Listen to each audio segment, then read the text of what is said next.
Good evening. This is Lee Einsweiler with Code Studio out of Austin, Texas. I'm here to give you a little video introduction to the public bus tour you'll be taking today. The project we're involved in with the town is an update to the comprehensive plan and the zoning code of the town of Amherst in order to produce the type of commercial and mixed-use centers the community wants.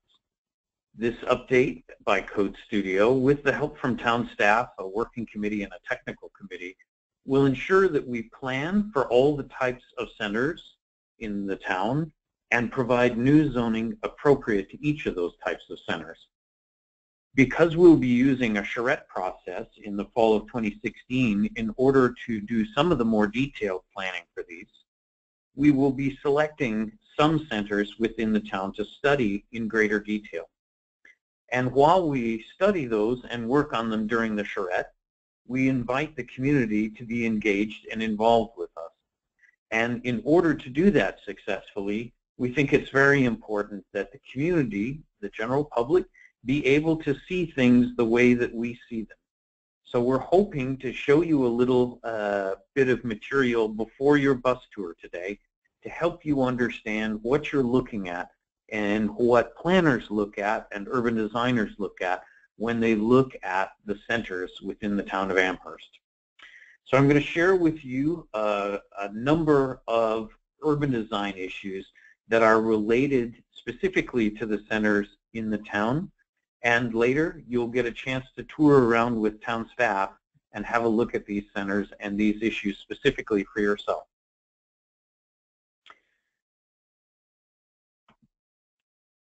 One of the first things that's important about any given center is the site itself. The site that a center is located on is made up of a number of components, and first and foremost is lot width and depth. Narrower lots, as shown in the upper left-hand corner here, limit the options for the location of the building, the same way that a shallow lot without much depth also limits the options for where buildings and parking may be located. Where you have wider lots and deeper lots, as seen in the lower pictures, you have much more flexibility with regard to how siting of the building and parking will occur.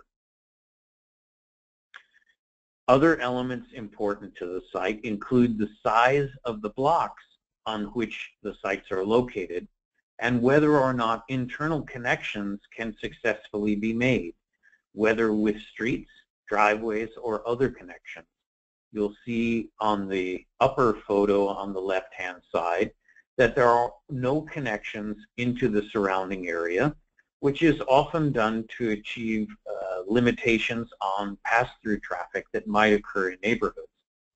But because of those lack of connections, that typically means that people have to reach out to the main road again in order to move around within the area.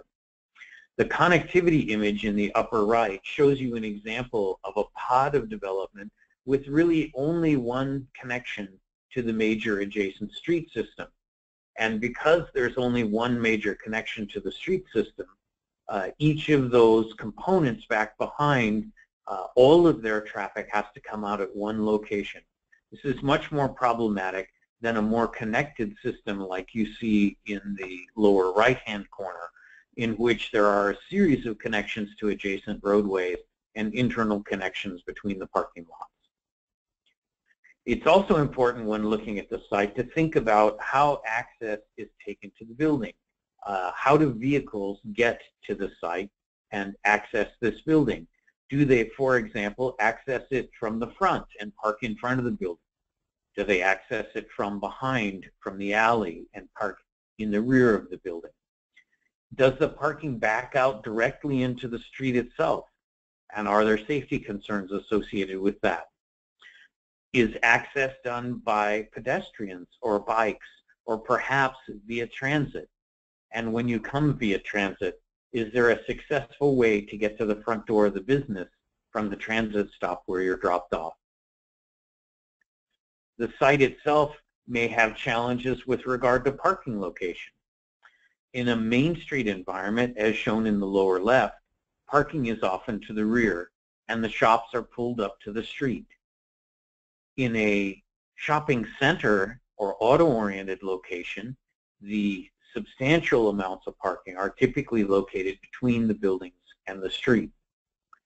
No matter what the parking location, when you have multiple parking lots, as is shown in the upper right-hand corner, it's very important to look for whether there are opportunities to connect those parking lots and keep you off of the main roads, allowing traffic to flow more freely from adjacent to the development. The next issues are all related to the buildings themselves that are placed on the site. So the first idea encountered here is whether buildings are set back or built to. The setback shown in the top left is 2 bays of parking and the building set behind it. This is a very modest setback. Shopping centers often have deeper setbacks than this. Or whether, as shown in the lower image on the left-hand side, the building is built to in a sort of Main Street fashion, pulled up to the back of the sidewalk. Height is also an issue associated with the building. In the upper right-hand corner, an image which is not taken from the town of Amherst, you'll see height has been mitigated by stepping back an upper floor. So when you have a mixed-use building with an upper set of floors that are office or residential uses, it may be appropriate to consider this tool to help mitigate that additional height being up adjacent to the street. Height is also an issue because many commercial buildings are single-story, and in mixed-use areas, you're in multi-story development. So as you replace single-tenant or multi-tenant one-story centers with mixed-use buildings in the future, you'll be dealing with substantially different heights in these buildings. Transparency is also an issue associated with buildings. When you have a shopfront building, a retail building that sits adjacent to the street, it's very important that high transparency, meaning fair amount of glass and open, clear, transparent doors exist to attract people who are adjacent passerby pedestrians. If you have a use like shown in the bottom left-hand image, the transparency is lower because this is an office use, and the office use does not rely on immediately passerby traffic to make up its tenants. This is a destination use. Articulation of buildings is an important issue when you think about urban design. The larger the building, the more it may need to be broken up into smaller modules. The building articulation, unfortunately, for many is a simple box. And when those simple boxes get quite large, as they often do in mixed-use development or in large-scale retail development, then they become very boring when they are a simple single plane. In the lower right image, you'll see a very highly articulated building, which is broken up to look like a separate set of buildings in spite of the fact it is all one building. Site elements are also important to what's going on these sites. Some parking lots, for example, do not include elements like landscaping or screening of the parking lot. The lower image shows some parking lot screening which successfully hides the cars from the street. The upper image has no screening at the edge of the parking lot. Landscaping is also important because in Amherst, many places have beautiful natural vegetation on the few remaining sites in town, or natural vegetation which was retained during a prior era of development. And so some sites are actually forested in Amherst in spite of the fact that development is embedded within that forest. On the lower right-hand corner, you see new landscaping being added after construction to supplement landscaping that once would have been removed from the site. And as this landscaping grows out, the site will look much better over time. Site elements also include the streetscape, that landscaping which is right along the street edge. In the upper left-hand corner, you'll see an example of a street with not very much landscaping or streetscape at all. It is a green strip between the sidewalk and the back of curb, but it does not include street trees, does not include any other landscaping in that area. It's important to note that in Main Street settings where buildings are pulled up to the street, you'll often see what is called street furniture, things like benches. In this case, you're also seeing post office boxes, other kinds of elements that show up within the streetscape between the back of curb and the face of the building. Sidewalks are also an important on-site element. You'll see a shopping area shown here with a very limited space for pedestrians along the sidewalk. In this case, it is difficult to conceive of a very high volume of pedestrians using this area. Sidewalk connections from the street to centers are also important and provide pedestrian access. Screening is very important for mechanicals and for dumpsters, but screening has to be practical. So in this instance, in the upper image, you're seeing a series of gas meters located on the outside of a building, which could have been architecturally screened, but probably could not have been hidden behind landscaping. You're also seeing in the lower image dumpster screening. This dumpster screening has to take into account the fact that access to the dumpster in order to empty it and in order to place items from the business into the dumpster is very important. So we have to balance the need for access with the aesthetics of hiding the dumpster. Transitions are a key site element issue. One of the challenges in Amherst is that while deep sites provide the opportunity to landscape and provide fencing and walls, many of the settings where there are existing commercial centers and might be future mixed-use centers are very shallow sites. And you'll see here between the houses in the lower right and the adjacent development an example along Sheridan Road where a very shallow screen provides for really only a fence or wall and not much landscaping, and the backyards of the residential development back right up to the adjacent buildings. These shallow transitions are the toughest to achieve. Site elements might also include lighting.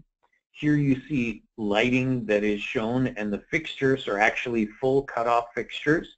These cutoff fixtures are very important to ensuring glare does not extend onto the roadways and cast light onto adjacent properties. In the lower image, you'll also see the signs are lighted with fixtures which are carefully focused only on the building and not towards adjacent development or the street.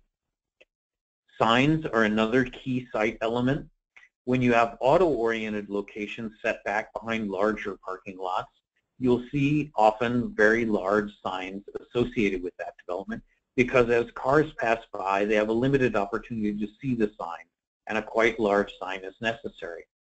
Whereas in the lower image, you'll see a set of pedestrian areas, in this case a Main Street setting, in which the signs are actually focused on the pedestrian traveling by and can be of a much more modest size. The final elements here are outdoor storage and display. Have to think about on which sites outdoor storage, meaning materials which stay outside all the time, and outdoor display, which are typically displays which are set out during the day while the business is open and taken in at night. When might outdoor display or outdoor storage be appropriate? Should outdoor storage always be screened from the adjacent rights-of-way so that we don't have to look at the cluttered and haphazard look of often those outdoor storage areas? One of the final ideas that we're talking about in terms of these sites is the land use itself. And the use here, we're not picking necessarily on a specific individual use, but on a general category of uses. In this case, there's a significant question about whether uses are auto-oriented, like the shopping center shown in the upper image, or like the actual auto-related use shown in the lower image, or whether they are more mixed-use kinds of settings, the upper image being horizontally mixed use, a series of adjacent mixed uses located horizontally but in the same setting, or vertically mixed use, as is seen in the lower right image, in which residential is located above retail. Land use issues also relate to tenant sizes. In the upper image, you see a single tenant in one fairly large building. whereas in the lower image, a building of about the same size is occupied by multiple tenants. The question of how to manage those tenant sizes in the future is another question that the comprehensive plan and zoning changes could get at. The final question about the overall development is about phase development and redevelopment of sites. We want you to think carefully about whether what you're looking at is likely to be redeveloped. We want to focus on those areas that have the greatest likelihood of phased additional development or redevelopment. The building in the top left image is a brand new building. It's unlikely to be redeveloped. This is not a site that needs new zoning immediately. Whereas the lower left-hand corner is an older building.